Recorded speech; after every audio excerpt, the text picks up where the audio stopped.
何にもしないのが最高の農法になるということですね。耕さない、雑草を抜かない、農薬も化学肥料も与えない。福岡正信さんは自然農法を実践し、世界中の農業者に大きな影響を与えました。いかにしたら昼寝ができる時間が多いかと、それがもう最大のモットーでしたね。ああするこうするじゃなくて、何にもしないようにするのには、昼寝するのにはどうしたらいいかと。福岡さんは大正2年、愛媛県の現在の伊予市に生まれました。実家は代々続く名家で、父親は村長を務めたこともあります。福岡さんは現在の岐阜大学で植物病理学を学び、卒業後は横浜の税関で植物の検疫の仕事に就き、みかんの病気を研究しました。転機を迎えたのは25歳の時、急性肺炎にかかり死の淵をさまよったことが福岡さんの価値観を大きく変えました。人間の知恵と力とは全く役に立っていないということに25歳の春気がついたんですよ。もう自分の生き方は自然農法をやって百姓になって生きていくだけだと、食って寝て生きとればいいという結論が出てしまったんですよね。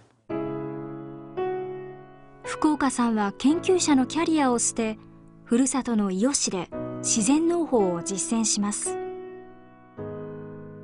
科学が無用だと、無能だというか、人間の一切のその科学的知識なんていうのが無駄に終わるということを証明しようとしているんですよね。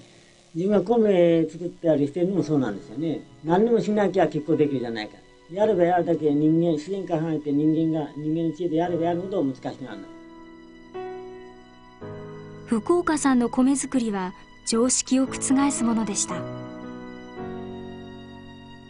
水田に苗を植えるのではなく、種もみを土の上に直にまきます。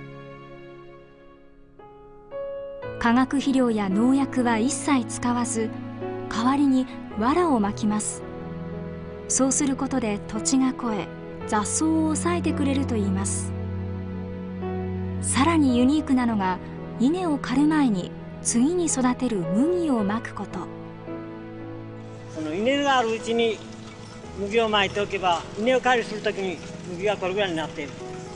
そうすると稲があるうちに麦が生えているから、今度稲刈りした後で草が生える余地がない。この常識破りの農法で、福岡さんは他の農家に勝るとも劣らない収量を上げ、次第に世間の注目を浴びるようになります。今の農法というのは人間の知恵でやった農法ですよね。で、弥生時代からその前の縄文時代なんかはね、人間の知恵じゃなくて、人間も自然の中の一員としての生活をしていたことがそのまま農業の方に及ぼす。人間の知恵をして科学を否定し文明を否定したら、残るのは自然の方で、原点に帰った自然の方しか残らないんじゃないかと。62歳の時、福岡さんは自然農法の経験を本にまとめました。革命というものはこの藁一本からでも起こせる。この藁は軽くて小さい。だが人々はこの藁の重さを知らない。この藁の進化を多くの人々が知れば、人間革命が起こり国家社会を動かす力となる。藁一本の革命は世界各国に翻訳され、福岡さんの名は広く知られるようになります。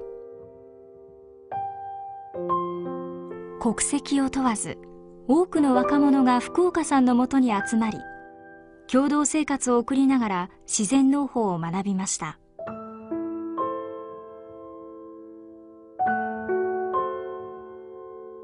ここへ来るまで直前は大阪で何やっていたって？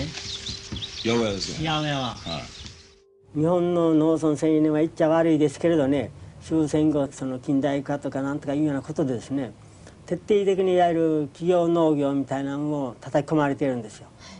でうちへ来るのはね、むしろ都会でねコンピューターやった電気の何やしとった自動車乗っとったっていうような人がね、もう先を弾いてみたらまあ大体見通しはついたってで来るような人の方が多いですね。だから畑違いの人で絶望したというか、都会文明から抜け出そうとするようなのが多いですね。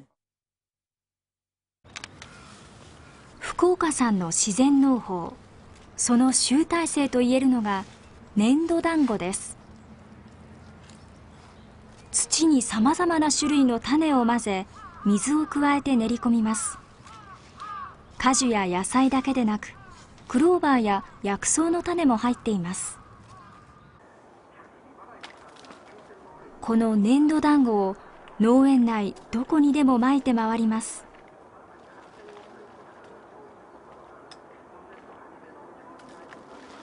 でこれをこういうところを巻いてる。そうするとスズメが食わない、ネズミが食わない。で一雨降るとこの水分で発芽してこう根が降りる。耕すことがこの粘土団子で巻けば耕す必要ない。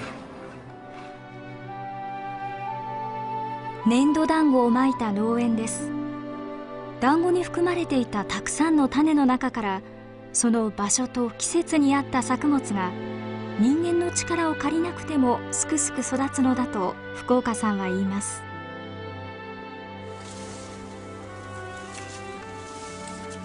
これはね、甘夏ですね。甘夏、この花は？これは大根とかカブとかね。大根なんかはできてるんですか？これ大根はね、できてるかどうかわからないね。たくさんのものを巻いときは必ずどれかが成功しやすい。種類を限定して巻くと、ここは大根がよかろう、ここはカブチがよかろうなんて区別して巻きよるとかえって大きな発見ができない。こんなところにごぼうができると思わなかったところにできるとか。だからたくさん巻いときはとにかく教えてくれるということです、自然が。粘土団子は世界中で注目を集めました。特に熱い関心を寄せたのが、食料不足や土地の砂漠化に悩むアジア・アフリカの発展途上国でした。福岡さんはしばしば現地に招かれ、粘土団子を使い、土地の緑化や食料の増産に力を尽くしました。その功績が認められ、アジアのノーベル賞といわれるマグサイサイ賞を受賞します。でまあこの年になりましてね、40、50年自然農をやってきたけれど、結局何をやっていたかというと、考えてみれば砂漠化防止の研究をしていたとも言えるんですよね。まあ砂漠地帯へ行ってみて、自分の自然農が役立つか役立たないかを一つ見てみたいというのが一つの、動機だったんでしょうかね。